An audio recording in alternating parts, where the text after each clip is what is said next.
Здравейте! Сега ще ви покажа как се разглобяват различни видове дистанционни за тези, които това е нужно да го правят. Първото, което трябва да знаем е, че с отвърка нямаме право да разглобяваме. Отвърката е най-грешният инструмент. Трябва да имаме махаме. Трябва да имаме специализирани инструменти от рода на тези. Това са стоманизирани пластини, които са тънки и са много здрави.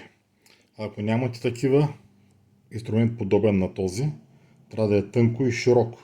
Трябва да не е плоско, да е широко, колкото може повече. Или в крайен случай тези пера пластмасови, които са специализирани за отваряне на GSM, но няма проблем да се отваря с тях и дистанционните. Да пристъпим към отварянето и разглобяването на дистанционните. Първото, което трябва да се знае е, че взимаме дистанционното, махаме батериите и поглеждаме дали под тях има болче, което да държи двата капака. Ако нямаме такова болче, тогава пристъпваме директно към разглобяването. Разглобяването, това е най-удобният за мен инструмент, се осъществява по ръба, който е на дистанционното, с движение нагоре или надолу, в зависимост как е направено самото дистанционно. Това се усеща, когато изпуква леко зъбчето, което трябва да освободим. Отварянето започва по принцип около средата на дистанционното, като там, където отваряме, притискаме с ръка, за да не се връща отворената част. Ето започвам и показвам. Слагаме така, натискам нагоре, не позволява. Не позволява. Натискам надолу, ето позволява. Отварям и притискам с ръка. Значи, тук движението в случая е така. Натискам и отварям с ръка. Тук трябва да освободим зъбчетата, които държат дистанционното.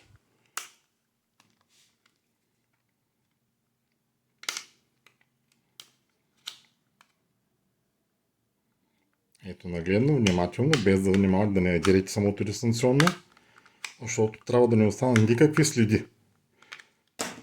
Вече мисля, че сме готови. Не, има още на зъбче, което не е освободено. Ето го къде е. Разглобяваме дистанционното вече на каквото, на съставни части, които са ни необходими. Какво ще правим? Защо го разглобяваме? Вече вие си знаете. Запомните как го разглобявате, за да може да го сглобите после обратно по същия начин. Преминаваме към друг вид дистанционно, което друг вид дистанционно е пак по този начин, нали? Но има извивка. Пак проверяваме има ли батерии, има ли болч, който държи двата капака, няма в случая, и пристъпваме към отварянето. Натискаме така и гледаме къде е зъбчето да изпука. Ето го къде е. Слагаме ръката да държи, да не се връща.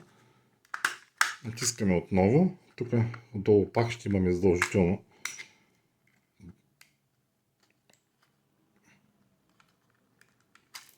тук не ще да освобождава.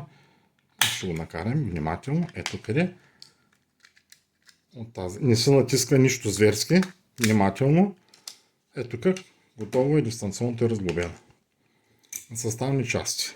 Има дистанционни, като това, което няма ръб, нали, в средата, а ръба се намира отвън. Тогава вече не е от тук, а от тук се отваря дистанционното. Слага се пак инструмента. Когато е широк инструмента, не остава следи, нали, там къде се отваря. Ако вземем отверката и да я мъщим тук, веднага ще нараним пластмасата и ще останат много грозни следи. А пък може даже да я пукнем. А с тези инструменти няма никакъв проблем.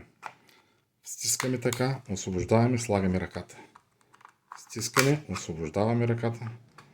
Стискаме и вижте колко бързо и лесно се разглобява. По същия начин се разглобява и всички останали дистанционни. Дали ръба е от тук, дали отгоре, дали отдолу, трябва да усетите ръбчето кога пука. Ето къде. Значи в случая надолу, виж как бързо отваря. Пак пука. Пак пука. Ето отваряме. Отдолу също има зъбче задължително. Трябва да го отворим него. Отпред също има, което мъчи в момента.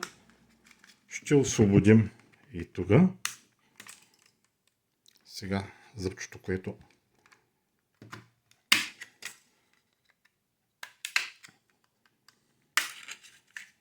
ето вижте за колко бързо разглобихме няколко дистанционни. Всички те са разглобени. И за какво ги разглобяваме си знаете вие. Дали ще се ремонтира, дали ще се почиства. Важното е, че това е редът на разглобяване. Правилният инструмент, пак казвам, широка плоскост, тънко, в крайен случай пластмасови перца, които да могат да влизат в ръбчетата на дистанционното. Това е. Дано съм бил полезен.